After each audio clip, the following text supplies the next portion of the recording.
Good morning, students. Today, we are going to learn a writing skill. One of the writing skills uh, in our section number 3, which is for writing skills. So, today we will have our first writing skill. It is for 4 marks, and this writing skill will be asked in your question number 4. Okay, so that writing skill is expansion of ideas. What do you mean by expansion of ideas? uh, Expansion of idea is to elaborate an idea in a paragraph form. That means, suppose you have a subject or a idea, viewpoint, you have to elaborate, that means expand that idea in a form of a paragraph. म्हणजे तुम्हाला एखादा विषय, एखादी कल्पना, विचार हा तुम्हाला काय करायचा आहे, त्याचा विस्तार करायचा आहे आणि तो कशामध्ये लिहायचा आहे, एका परिच्छेदाच्या स्वरूपात, एका पॅरेग्राफमध्ये आपल्याला तो काय करायचा आहे, लिहायचा आहे. फॉर एक्झाम्पल, एक उदाहरण जर मी सांगितलं, त्या ठिकाणी एक आयडिया अशी आहे किंवा एक ती आयडिया अशा पद्धतीची आहे, that a bad workman blame his tools. जो वाईट काम करणार आहे किंवा आळशी आहे असा जो व्यक्ती आहे, तो काय करतो, ही ऑलवेज ब्लेम्स हिज टूल्स. तो नेहमी काय करतो, आपले जे साधनं असतील त्याला त्या ठिकाणी काय करतो, त्यालाच दोष देत असतो. मग असं एक विचार त्या ठिकाणी मांडलेला आहे. तो विचार घेऊन आपल्याला काय करायचं, त्या ठिकाणी तो एक्सपांड करायचा आहे पॅरेग्राफच्या स्वरूपात. मग आता one by one we will go through, एक एक करून आपण पुढे जाऊया. आता त्यांनी they have just told us a paragraph. What is paragraph? Paragraph म्हणजे तरी काय मग? A paragraph is necessarily a series of connected sentence which develops one topic sentence. एक टॉपिक सेंटेन्स डेव्हलप करणारा जे वाक्य आहेत, म्हणजे आपलं पहिल्यांदा आपल्याला मग टॉपिक सेंटेन्स काय आहे ते पाहावं लागेल. What is topic sentence? Topic sentence it is the subject, proposition, statement expressed in a sentence. Suppose take an example of bad workman blames his tools. This is our statement. What do you हे आपलं विधान आहे, लक्षात घ्या.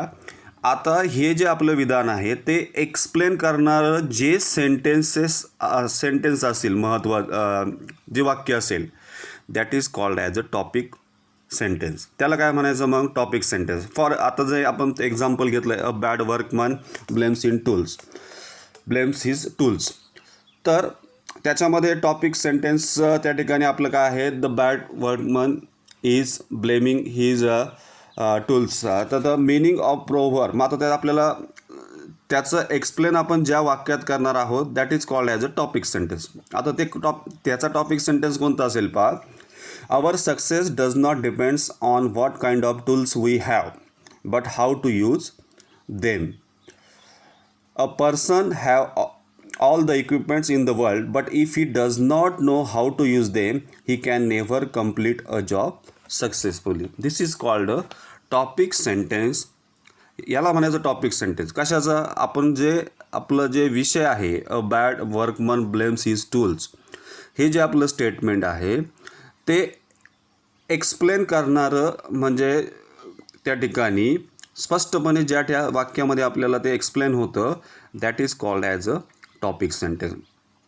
मग आता असा जो टॉपिक सेंटेन्स असतात, त्यांना कनेक्ट करणारे अनेक वाक्य जे आहेत त्यांचा मिळून एक त्या ठिकाणी काय होतो, पॅरेग्राफ तिथे काय होतो, तयार होतो. परंतु मग ते सर्व कसे पाहिजे, त्या ठिकाणी अ सिरीज, मालिका असते ती सगळ्या वाक्यांची, की आपला जो टॉपिक सेंटेन्स आहे त्याला धरून ते परिच्छेद त्या ठिकाणी काय होत असतो, आपला तयार होत असतो. लक्षात घ्या. आता त्याच्यामध्ये नॉर्मली टॉपिक सेंटेन्स जो असतो त्याच्या 3 भागामध्ये त्यांनी हे केलेलं आहे पहा. एक आहे इंट्रोडक्टरी पॅरा, दुसरा आहे कोअर कंटेंट आणि third one is concluding para. आता इंट्रोडक्टरी पॅरा सुरुवातीला आपण घेऊ. आता आपल्याला त्या ठिकाणी इंट्रोडक्टरी टॉपिक सेंटेन्स लिहायचा आहे एखाद्याचा. तर ते टॉपिक सेंटेन्स लिहित असताना तर त्याच्यामध्ये इंट्रोडक्टरी पॅरा जो असेल त्याच्यामध्ये आपल्याला काय करायचं आहे पहा. इंट्रोडक्टरी पॅरा म्हणजे काय, सुरुवातीचा त्या ठिकाणी जो हे आहे आपण त्याची ओळख दाखवणारा, म्हणजे सुरुवातीला आपण त्या ठिकाणी प्रस्तावना म्हणूया आपण थोडक्यात त्याला.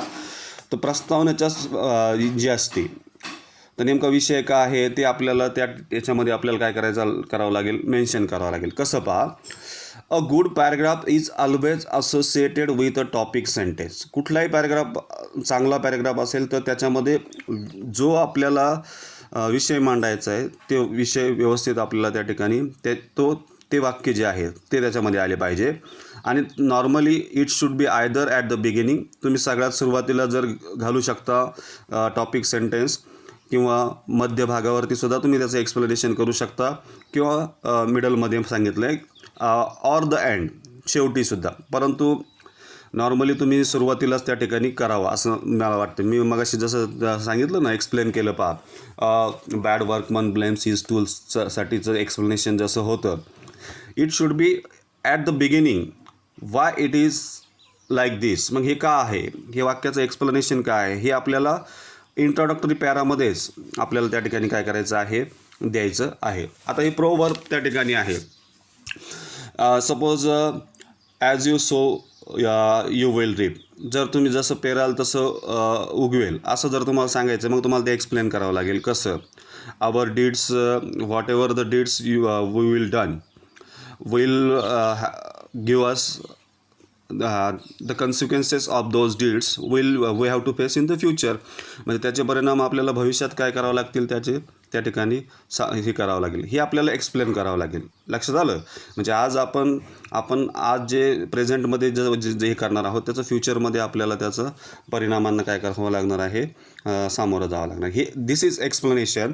It should be in first paragraph. This is called as a introductory para. यालाच इंट्रोडक्टरी पॅरा म्हणायचं, की आपल्याला जे प्रोव्हर्ब एक्सप्लेन करायचं आहे ते सुरुवातीला त्या ठिकाणी काय आली पाहिजे. Paragraph is always associated with a topic sentence either at the beginning, in the middle or the end. The symbolism of the idea should be clearly understood. आता त्यातलं जे सिम्बॉलिझम, आता मी जसं सांगितलं त्या म्हणीमधलं किंवा त्या प्रोव्हर्बमधलं किंवा त्या आयडिया असेल त्याच्यातला जो मिनिंग आहे, अंडर जो मिनिंग आहे त्याचं जे अंडर सिम्बॉलिझम आहे, प्रतिकात्मक जे माहिती आहे त्याच्यातली किंवा स्पष्टीकरण आहे ते क्लिअर कट आपल्याला स्पष्ट करता आलं पाहिजे आणि समजलं पाहिजे काय नेमकं त्याचा अर्थ आहे. लक्षात येत आहे. The literal symbolical metaphorical meaning, त्याचा साहित्यिक अर्थ काय होतो, त्याचा रूपकात्मक अर्थ काय होतो, त्याचा प्रतिकात्मक अर्थ काय होतो, हे सर्व आपल्याला त्या ठिकाणी एक सांगता आलं पाहिजे. त्या म्हणीचा एक्सप्लेनेशन आपल्याला त्या प्रोव्हर्बचं सुरुवातीला त्या ठिकाणी करावं लागेल. Of thoughts to put forth in the hidden meaning. मी मग जसं सांगितलं जो हिडन मिनिंग आहे नेमकं काय आहे हे आपल्याला तिथं त्या ठिकाणी सांगता आलं पाहिजे. Or deeper thought behind the given idea, किंवा त्याच्यामध्ये दडलेला जो खोलवर अर्थ आहे त्या संकल्पनेमध्ये तो आपल्याला त्या ठिकाणी सांगावं लागेल, स्पष्ट करावं लागेल. In short, the given idea needs to be evaluated. म्हणजे तो त्या ठिकाणी ती जी गिवन आयडिया आहे ती पूर्णपणे आपल्याला काय करावं लागेल, मूल्यमापन त्याचं व्यवस्थित करून त्या ठिकाणी लिहावं लागेल. अँड इंटरप्रिटेड, आणि स्पष्ट करावं लागेल आपल्याला, सुस्पष्टपणे त्या ठिकाणी त्याच्या अनुषंगाने अकॉर्डिंगली आपल्याला ते करावं लागणार आहे. दिस इज कॉल्ड इंट्रोडक्टरी पॅरा. आता एक लक्षात घ्या, जास्त हे न करता डोक्यामध्ये एकच लक्षात ठेवायचे. इंट्रोडक्टरी पॅरामध्ये काय करायचं आहे, सपोज एखादी आपल्याला प्रोव्हर्ब एक्सप्लेन करायची आहे, त्या प्रोव्हर्बचा ॲक्च्युली हिडन मिनिंग काय आहे ते एक्सप्लेन करायचं आहे. लक्षात येत आहे. आणि स्पष्टपणे सांगायचं नेमकं त्याचा अर्थ काय होतो, त्याचा मीनिंग, लिटररी मीनिंग काय होतो हे आपल्याला काय करायचं आहे त्या ठिकाणी सांगायचं आहे आणि स्पष्ट करायचं आहे त्याच्यामध्ये. लक्षात आलं थोडक्यात. आणि त्याचं प्रतीक काय आहे, प्रतिकात्मक काय अर्थ होतो. मग बॅड वर्कमन कसा किंवा त्याचं ब्लेम हिज टूल्स, नेमकं त्याचं स्पष्टीकरण काय आहे हे म्हणजे अशा पद्धतीने आपल्याला ते सांगावं लागेल की समजा एखाद्याकडे चांगले टूल्स जरी असले, suppose you are having good tools but he is a lazy person, परंतु तो जर आळशी असेल तर त्या ठिकाणी त्याला he will not have a good future, त्याला चांगलंच भविष्य असेल असं काही नाही. लक्षात आलं. आणि he will always blame his tools, आणि मग तो त्या ठिकाणी आपल्या त्या टूल्सलाच हे करत राहील अशा पद्धतीने त्या ठिकाणी आहे. तर जर एखादा आळशी व्यक्ती असेल तर he will always blame his tools, तो आपल्याच याला काय करत राहील, तो त्या ठिकाणी ब्लेम करत राहील. म्हणजे अशा पद्धतीने स्पष्टीकरण झालं त्याचं. लक्षात आलं. आता दुसरा जो भाग आहे त्याच्यामध्ये कोअर कंटेंट. आता याच्यामधला जो कोअर कंटेंट आहे, now we have to elaborate our thought or the idea. आपला जो विचार आहे, एक संकल्पना आहे, ती आपल्याला काय करायची, एलॉबरेट करायची आहे, आणखीन त्याचा विस्तार करायचा आहे. वाईल एलॉबरेटिंग दॅट, आता कोअर कंटेंट म्हणजे आशय जो आहे, मध्यवर्ती आशय आपण म्हणूया, तर तो कसा आपल्याला डेव्हलप करायचा आहे पहा. While elaborating various aspects of the idea, remember that the following needs to taken into consideration.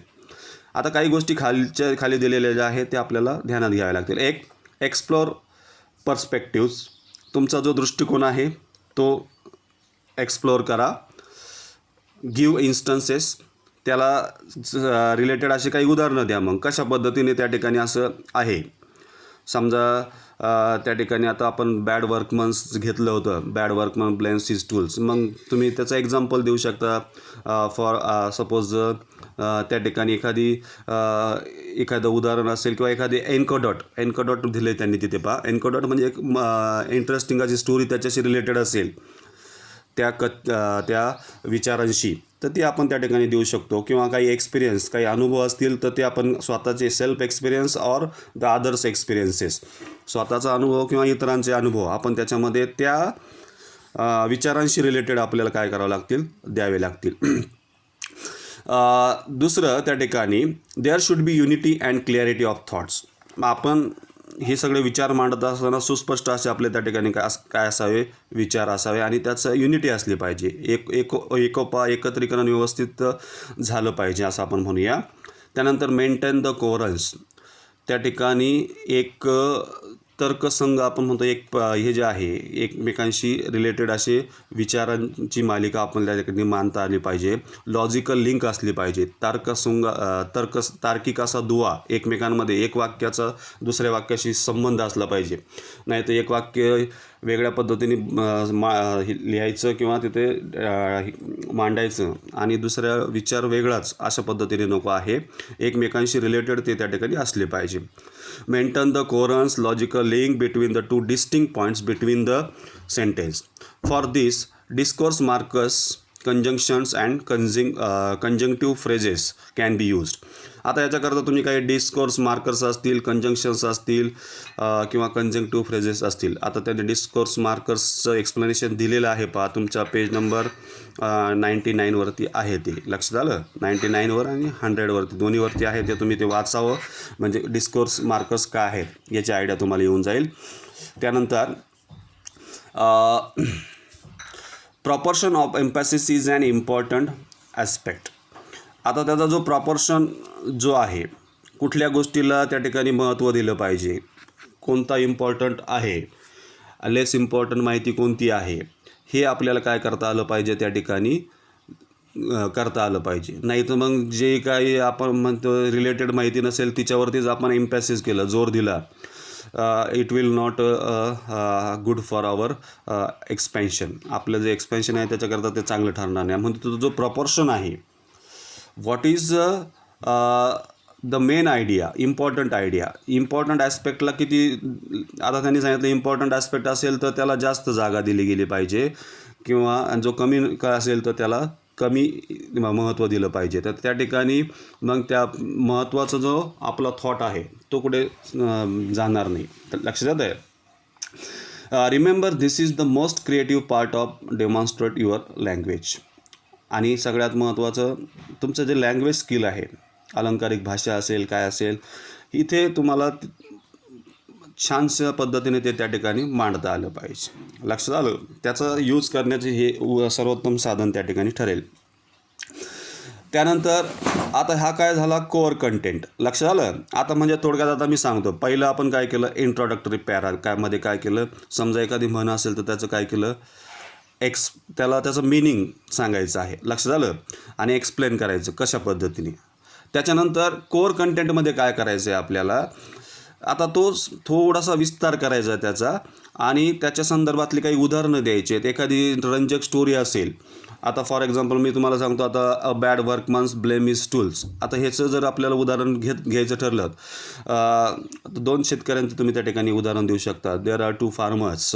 One was working very hard although he has no tools at all at his hand, but he was a hard worker and he plowed, sow and harvest in time.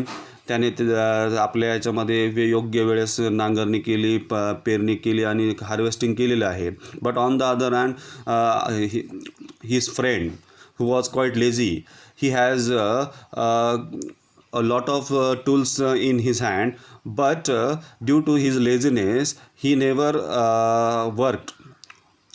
त्याचा जो आळशीपणा आहे तर त्याच्यामुळे त्याने काही काम केलं नाही. But on the contrary he always use to blame his tools.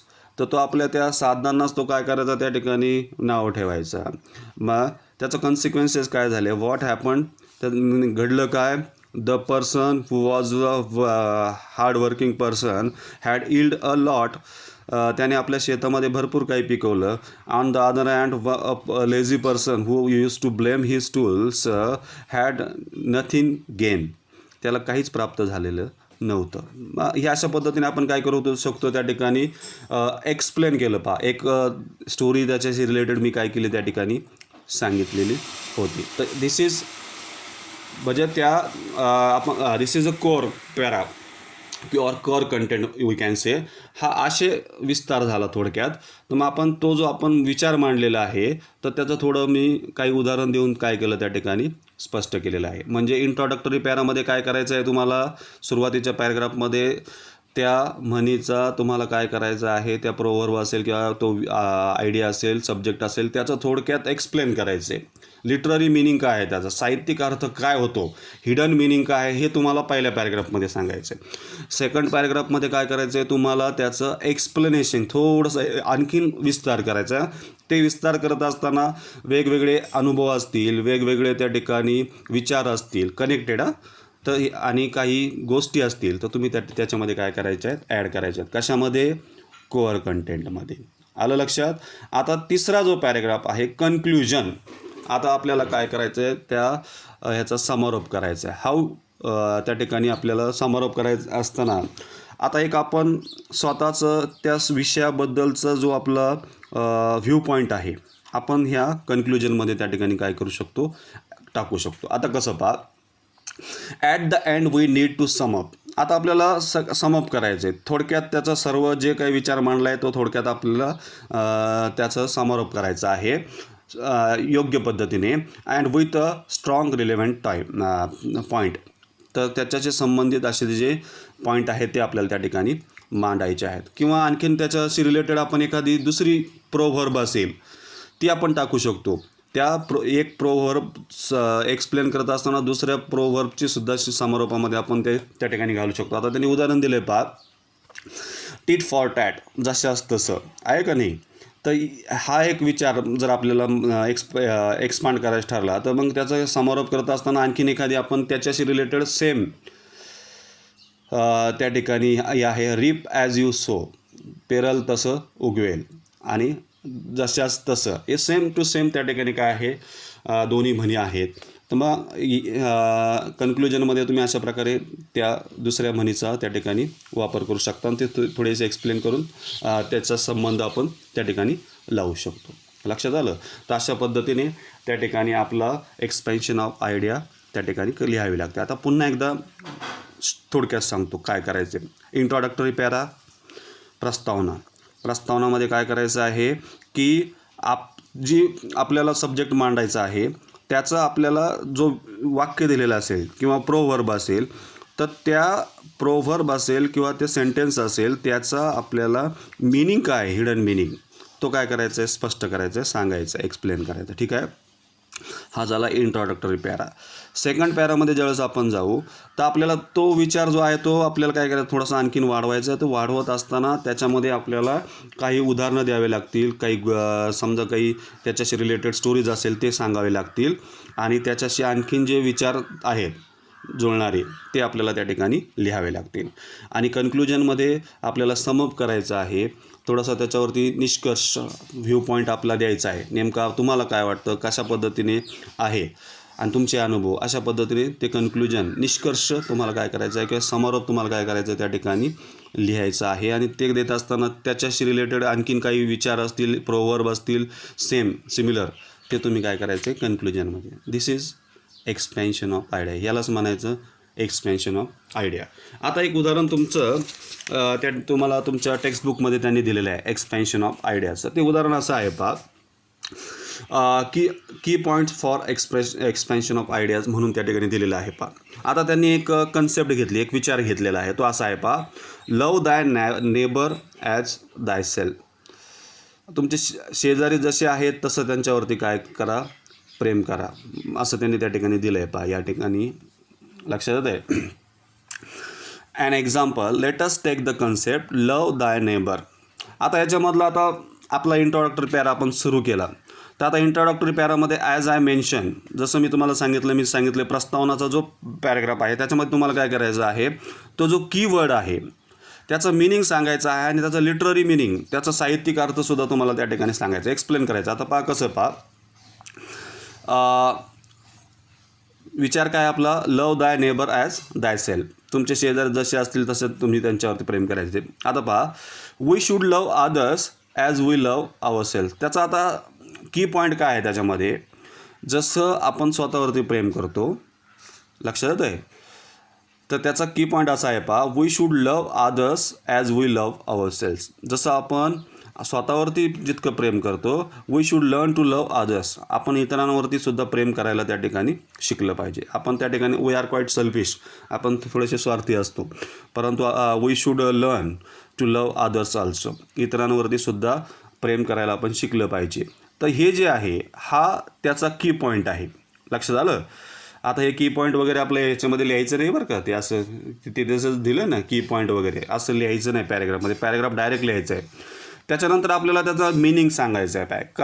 त्याचा आता मिनिंग कसं आहे पहा, to find the pleasure in others virtue. आता त्याचा ॲक्च्युअल अर्थ काय आहे की इतरांचे जे चांगले गुण आहेत, व्हर्च्यूज आहेत, तर त्याच्यामध्ये आपण आपला आनंद शोधला पाहिजे. To find the pleasure in others virtue, इतरांच्या चांगल्या गुणामध्ये आपण आपला त्या ठिकाणी आनंद शोधला पाहिजे.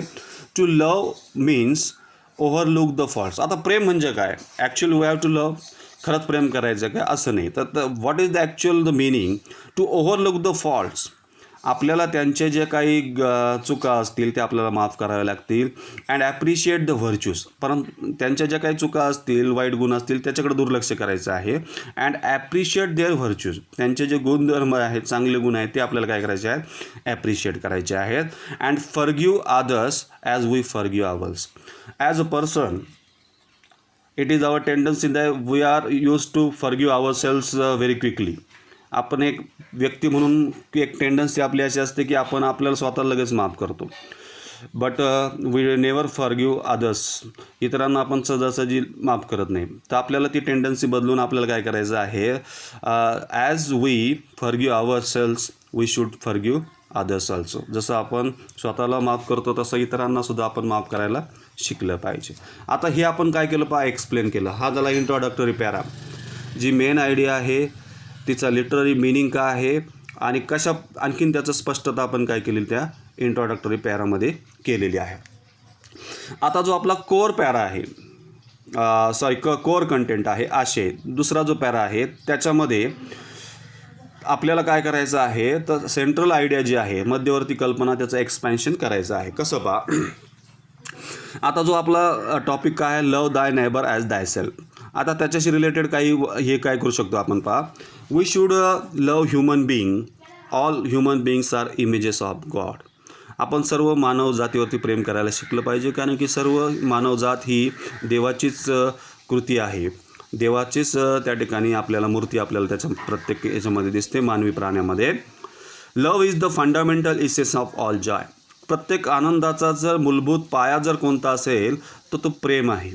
प्रेमातूनच आनंद मिळतो किंवा गुडनेसमधून मिळतो आणि प्लेजर, सुख, समाधान किंवा सद्वर्तन यांचा जर काही मध्यवर्ती जो पाया असेल किंवा इसेन्स आहे, सार जो आहे तो आहे प्रेम. Love is insures peace and harmony. आणि प्रेमामुळेच काय होतं, शांती आणि त्या ठिकाणी हार्मनी त्या ठिकाणी राखली जाते, शांतता त्या ठिकाणी राखली जाते आणि जिव्हाळा म्हणतो आपण, हार्मनी त्या ठिकाणी तिथे एक आपल्याला पाहायला मिळते. लव क्रिएट्स बॉन्डिंग.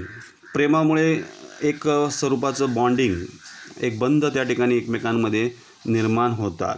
तर आता हे काय केलं आपण, आपला जो पहिला विचार आहे की we should love others as we love our selves, हा जो आहे आपल्याला इतरांवरती सुद्धा प्रेम करायचं आहे जसं आपण प्रेम स्वतःवरती करतो. मग आता हा जो विचार आपल्याला मांडायचा, त्याच्यासाठी आपण हे बाकीचे मुद्दे काय केले त्या ठिकाणी मांडले. आता आपल्याला कन्क्लुजन करायचं, समारोप करायचा आहे आपल्या त्या विचाराला. तर तो असा आहे पहा, if everyone practised love your neighbour. जर का आपण प्रत्येकाने आपल्या शेजाऱ्यावरती प्रेम करा असं जर ठरवलं, the world would operate with a far greater degree of patience. तर त्याच्यामुळे या जगामध्ये संयम, सहिष्णुता, अंडरस्टँडिंग, एकमेकांना समजावून घेणं, कम्युनिकेशन एकमेकांमधलं, एकमेकांना ॲप्रिशिएट करणं किंवा युनिटी जी आहे, हे जे विचार आहेत ते भविष्यात त्या ठिकाणी वाढतील असं ते म्हणतात. This one principle would transform human history. आणि हे एक तत्त्व संपूर्ण मानवी इतिहास बदलण्यास कारणीभूत ठरेल असं ते म्हणतात. When we love each other, take a pleasure in each other's achievement. जर आपण इतरांवरती प्रेम करायला शिकायचं असेल तर इतरांनी जे काही अचीव केलेलं आहे ते ॲप्रिशिएट करायला शिका असं ते म्हणतात. And work together. आणि एकत्र काम करायला आपण शिकलं पाहिजे. We are able to achieve harmony and peace sustaining the universe. आणि हा विश्वाला त्या ठिकाणी आपल्याला टिकवायचं असेल, सस्टेन करून ठेवायचं असेल तर आपल्याला एक सर्व शांती त्या ठिकाणी आपल्याला निर्माण केली पाहिजे. आणि एक हार्मनी जे आहे, एकमेकांसोबत अतिशय एकोप्याने राहणं, ते आपल्याला त्या ठिकाणी क्रिएट केलं पाहिजे. हे आपण काय केलं, त्याच्या ठिकाणी निष्कर्ष केला किंवा समारोप केला असं आपण म्हणूया. आपला विचार जो होता, आपल्याला आयडिया काय दिलेली होती, लव दाय नेबर. तर त्याचं आपण मिनिंग सांगितलेलं होतं की इतरांच्या याच्यामध्ये कसा आपण आनंद शोधला पाहिजे, गुणधर्म, इतरांचे चांगले गुण जे आहेत, सद्गुण. तर अशा पद्धतीने आपण एक्सप्लेन केलेलं होतं. आणि त्याच्यानंतर काही त्याच्याशी की रिलेटेड पॉईंट आपण त्या ठिकाणी आणखीन सांगितलं होतं. तर प्रेमाचा नेमका अर्थ काय होतो वगैरे असं. आणि कन्क्लुजनला आपण काय केलं की ह्याच्यामुळं काय फायदे होतील संपूर्ण विश्वाला, हे आपण काय केलं, निष्कर्षामध्ये किंवा समारोपामध्ये केलेलं आहे. अशा पद्धतीने आपल्याला काय करायचं आहे, कुठल्याही एखाद्या विचाराचं एक्सपॅन्शन आपल्याला करता पाहिजे. एक आहे इंट्रोडक्टरी पॅरा, दुसरं आहे कोअर कंटेंट, आणि तिसरं जे आहे त्या ठिकाणी कन्क्लुजन. हे 3 की पॉईंट आहेत एक्सपेन्शन ऑफ आयडियाची. इंट्रोडक्टरी पॅरामध्ये तुम्हाला काय करायचं आहे, त्याचं मिनिंग सांगायचं आहे, लिटररी मिनिंग एक्सप्लेन करायचं आहे.